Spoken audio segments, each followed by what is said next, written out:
আসসালামু আলাইকুম সুপ্রিয় শিক্ষার্থীরা, কেমন আছো সবাই? আশা করি ভালো আছো। তোমাদের সবাইকে আমন্ত্রণ জানাচ্ছি আজকের ক্লাসে। আমরা আজকে তাপগতিবিদ্যার দ্বিতীয় সূত্র এবং এর সাহায্যে রেফ্রিজারেটর কিভাবে কাজ করে সে সম্বন্ধে জানব। তাপগতিবিদ্যার দ্বিতীয় সূত্র অনেকেই প্রদান করেছেন, তার মধ্যে ক্লসিয়াস সাহেবের যে বিবৃতিটি ছিল সেটির উপর ভিত্তি করেই আমাদের আজকের যে রেফ্রিজারেটর বা আমরা যেটাকে ফ্রিজ বলে থাকি, বাংলায় বলা হয় হিমায়ক। আচ্ছা, ক্লসিয়াস সাহেব কি বলেছেন? বাইরের কোনো শক্তি কর্তৃক সম্পাদিত কাজ ব্যতিরেকে বা ছাড়া শীতলতম বস্তু হতে উষ্ণ বস্তুতে তাপ নিজে প্রবাহিত হতে পারে না বা তাপের প্রবাহ সম্ভব নয়। অর্থাৎ আমি যদি শীতলতম বস্তু হতে উষ্ণতম বস্তুর দিকে তাপ প্রবাহিত করতে চাই, তাহলে অবশ্যই বাহ্যিক কোনো একটা শক্তি কর্তৃক একটা কাজ সম্পাদন করতে হবে। এটাই ছিল মূলনীতি। এবার আমরা একটু বিষয়টা ক্লিয়ার হই, খেয়াল করো। আমরা ধরে নিচ্ছি এই হচ্ছে আমাদের তাপ প্রকোষ্ঠ, অর্থাৎ যেখান থেকে তাপ শক্তি বের করে নিতে হবে, ঠিক আছে? এটাকে আমরা খাদ্য প্রকোষ্ঠও বলতে পারি, যেখানে আমরা খাবার দাবার রাখি। সবসময় তো আসলে খাবার দাবারই ঠান্ডা করতে হবে এমন কোনো কথা নাই, অন্য যে কোনো বস্তু করা লাগতে পারে, তা আমরা এটাকে তাপ প্রকোষ্ঠ বলছি। তাপ প্রকোষ্ঠ বলার কারণ হচ্ছে এখান থেকে তাপ আমরা অপসারণ করব। তাই এই তাপ অপসারণ করতে আমাকে সাহায্য করবে যে বস্তু, সেটি হচ্ছে বা যে যন্ত্র, সেটিকেই আমরা আসলে বলি রেফ্রিজারেটর বা হিমায়ক। রেফ্রিজারেটর বা হিমায়ক। আচ্ছা, এখন খেয়াল করো, এই তাপ গ্রহণ করার পর নিশ্চয়ই আমাকে কোথাও এই তাপটাকে ছেড়ে দিতে হবে, যেটাকে আমরা বলি তাপ গ্রাহক। তাপ গ্রাহক। এবার আসো আমরা মূল ঘটনাটা একটু বোঝার চেষ্টা করি। আমার এই তাপ প্রকোষ্ঠ যেটা, এটার নিম্ন তাপমাত্রায় আমি ধরে নিচ্ছি তাপমাত্রা হচ্ছে T2, আর তাপ গ্রাহক হচ্ছে উচ্চ তাপমাত্রা, এটার তাপ আমি ধরে নিচ্ছি T1। তাপ প্রকোষ্ঠ থেকে আমার কি নিতে হবে? কিছু পরিমাণ তাপ শক্তি নিতে হবে, যাতে এটাকে ঠান্ডা রাখতে পারি। আমি ধরে নিচ্ছি সেটা হচ্ছে Q2। কিন্তু আমরা একটা জিনিস জানি, এই কাজ করতে অবশ্যই বাহির থেকে আমাকে কেউ সাহায্য করবে। জি, বাহ্যিক একটা কাজ এখানে সম্পাদিত হবে। সেই বাহ্যিক যে কাজটা আমি ধরে নিচ্ছি সেটা হচ্ছে W। এই বাহ্যিক কাজটা কে করবে? আমাদের ফ্রিজের ক্ষেত্রে আমরা যে কম্প্রেসারের নাম শুনি, ফ্রিজের আসলে মূল বিষয়টি হচ্ছে আসলে কম্প্রেসার, এবং তার সাথে আরেকটি সম্প্রসারক বাল্ব বা থ্রটল বাল্ব আছে। এই দুটো বিষয়। এখন এই কম্প্রেসার একটা কাজ করলো, এখন ওই কম্প্রেসার কর্তৃক কাজ এবং তাপ প্রকোষ্ঠ থেকে নেওয়া তাপ, এই দুটো একত্রে Q1 তাপ শক্তি রূপে তাপগ্রাহকে চলে যাবে। আমাদের ফ্রিজের পেছনে তোমরা দেখবা একটা তার জালি থাকে, কালো রঙের বা বিভিন্ন রঙের একটা তার জালি থাকে, ওটা কিন্তু খুব গরম হয়।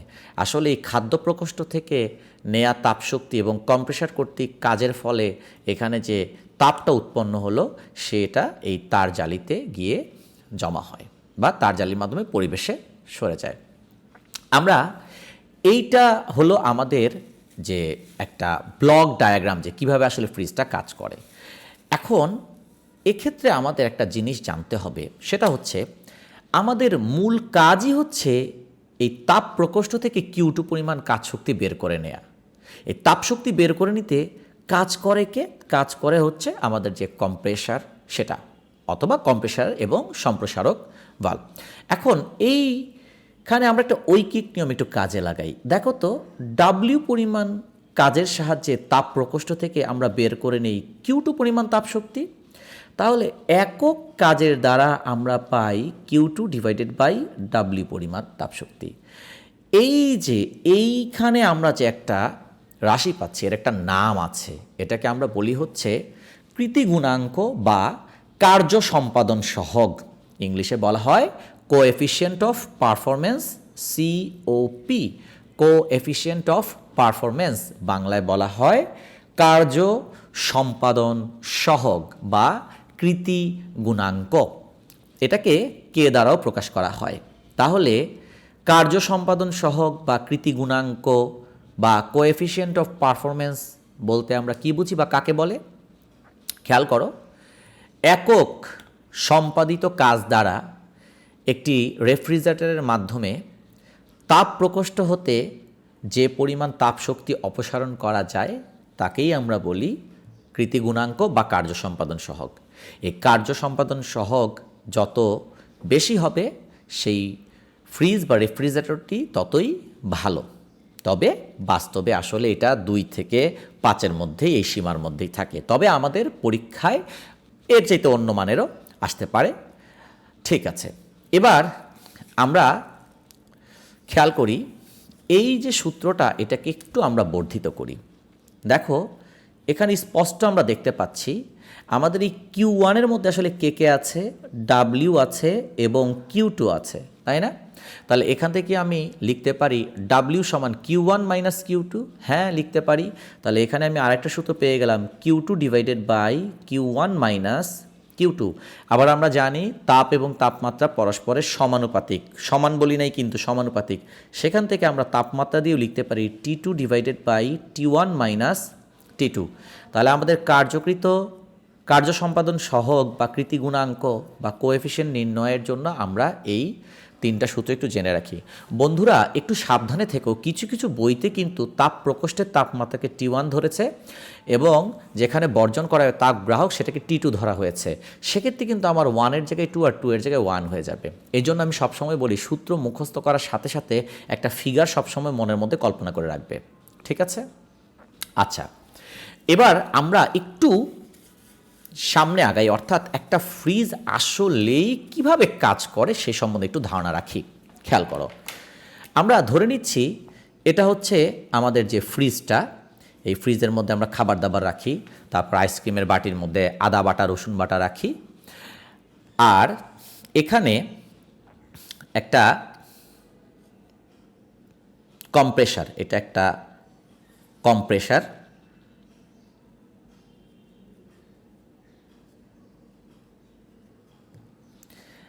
আচ্ছা, আর এখানে একটা সম্প্রসারক বা এক্সপানশন ভালভ,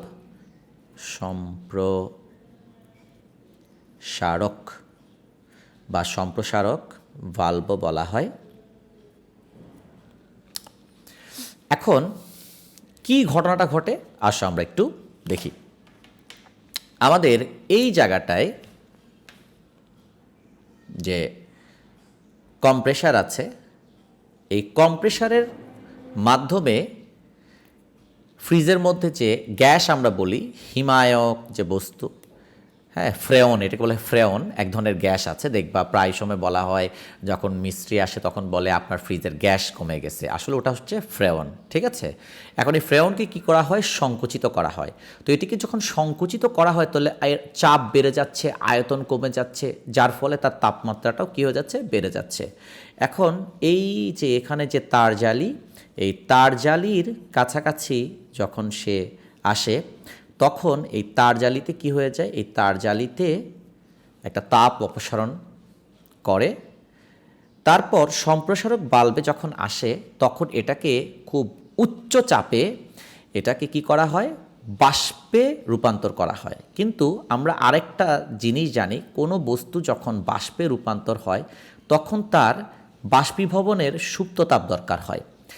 এই গ্যাসটা যখন এখানে বাষ্পরূপে আসে তখন এই যে বাষ্পীভবনের জন্য প্রয়োজনীয় সুপ্ততাপ কোত্থেকে নিবে, এই খাদ্য প্রকোষ্ঠে রাখা যে এখানে যে খাবার দাবার যেগুলো, ঠিক আছে, সেখান থেকে সে তাপ শক্তি গ্রহণ করবে। তাপ শক্তি গ্রহণ করার ফলে আমাদের এই প্রকোষ্ঠটা হয়ে যাবে ঠান্ডা এবং খাদ্যদ্রব্যগুলো ঠান্ডা হয়ে যাবে। আশা করি বুঝতে পেরেছ। এবার আসো, এই কম্প্রেসারে এসে আবার উচ্চ চাপের ফলে এটা তলে পরিণত হয়ে গেল এবং এর মধ্যে থাকা যে এটি একটু উত্তপ্ত হয়ে যাবে, হ্যাঁ, আর এই তরল হয়ে যাওয়ার ফলে এর মধ্যে থাকা যে তাপ এটা আবার কে গ্রহণ করবে, এই যে তার জালিটা। এভাবে সম্পূর্ণ প্রসেসটা চলতে থাকবে। আবার সম্প্রসারক বাল্ব বাষ্পে পরিণত করবে, বাষ্পীভবনের জন্য প্রয়োজনীয় সুপ্ত তাপ খাবার থেকে নেওয়া হবে, আবার কম্প্রেসার তাকে চাপ প্রয়োগ করে তরলে পরিণত করবে এবং তাপগুলোকে এবং যে বেশি যে তাপ মাত্রা যে বেড়ে যাবে তার ফলে অতিরিক্ত তাপগুলো কি করা হবে, এই যে এই তার জালিতে চলে যাবে। এই সম্পূর্ণ চক্রটি চলতে থাকে।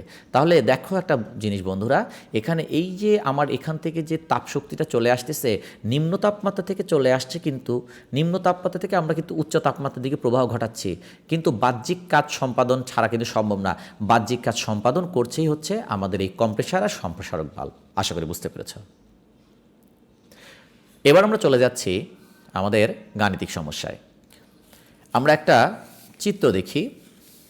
এই চিত্রে বলা আছে 0 ডিগ্রি সেলসিয়াস তাপমাত্রার 1 গ্রাম পানিকে বরফে পরিণত করে রেফ্রিজারেটরটি কাজ সম্পাদন করে, Q2 তাপ অপসারণ করে, আচ্ছা, এবং Q1 তাপ পরিবেশে বর্জন করে।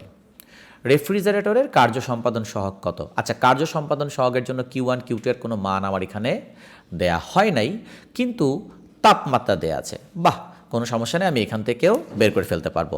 আমাদের এখানে T2 দেখো নিম্ন তাপমাত্রার যে খাদ্য প্রকোষ্ঠ বা তাপ প্রকোষ্ঠ সেটা দেয়া আছে 0 ডিগ্রি সেলসিয়াস বা 273 কেলভিন, তাই না? আচ্ছা, 273 কেলভিন। আর উপরে আমরা দেখতে পাচ্ছি যে তাপ বর্জন করা হবে যেখানে, বা তাপ গ্রাহক, তার তাপমাত্রা দেয়া আছে কত, 30 ডিগ্রি সেলসিয়াস। তাহলে আমাদের তো কার্য সম্পাদন সহগ বের করার জন্য আমার T1 এবং T2 জানলেই হবে, Q1 Q2 না জানলেও সমস্যা নাই। তাহলে কার্য সম্পাদন সহগটা কি হবে? K সমান T2 divided by T1 minus T2। তাহলে এখান থেকে পাচ্ছি কত, T2 পাচ্ছি 273, আর এখানে পাবো 303 মাইনাস 273। এবার আমরা দেখি এটা কত আসে। 273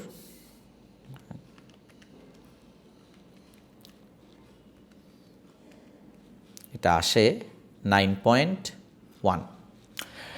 যদিও বাস্তবে আসলে কার্য সম্পাদন সহগ আমরা আগেই বলেছি সাধারণত 2 থেকে 5-এর মধ্যেই সীমাবদ্ধ থাকে। ওকে, আমরা আমাদের পরবর্তী সমস্যায় চলে যাই। আমাদের পরবর্তী সমস্যাটা দেখতে পাচ্ছি, দুইটা রেফ্রিজারেটর দেয়া আছে। একটা হচ্ছে রেফ্রিজারেটর এ রেফ্রিজারেটরের ক্ষেত্রে বলা আছে -10 ডিগ্রি সেলসিয়াস তাপমাত্রা, আচ্ছা, খাদ্য তাপমাত্রা বজায় রাখতে প্রতি ধাপে তাপ অপসারণ করে 50 ডিগ্রি সেলসিয়াস এর পরিবেশে। আচ্ছা, তাহলে পরিবেশের তাপমাত্রা 50 ডিগ্রি সেলসিয়াস, তাই না?